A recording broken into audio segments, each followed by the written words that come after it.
पार्वण में पुलिस चलाई ऑपरेशन अग्नि राज्यर विभिन्न स्थान जबत हो विपुल परिमाणर बाण। आज जगतसिंहपुर पुलिस विभिन्न स्थान में चढ़ाऊ कर विपुल परिमाणर बाण और विस्फोरक सामग्री जबत करिछि।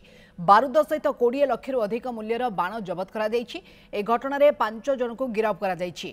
भद्रक रे मध्य एक्शन मोड को आसी पुलिस धामनगर में चढ़ाऊ कर 5 लाख टंकार बेआईन बाण जबत करा जहाँ सूचना रहुछि बारूद जबत कर घटना संपृक्त 3 जन को पुलिस बांधी।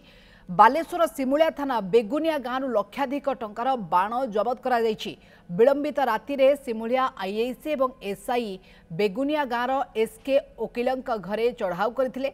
घरे गच्छित थिबा बाण को जबत करा जार आनुमानिक मूल्य 5 लाख टंका हेबो बोली सूचना मिली।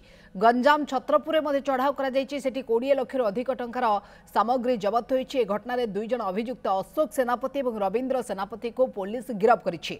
छत्रपुर साईनगर निकट पार्क साहि में एक चाउल गोदाम लक्षाधिक टंकार सामग्री बाण जबत करा सब बेआईन भाव में गच्छित थिला। तेबे जबत बाण को मजिस्ट्रेट अग्निशम विभाग स्वास्थ्य विभाग टीम बम स्क्वाड पुलिस उपस्थित नष्ट करा जायछि।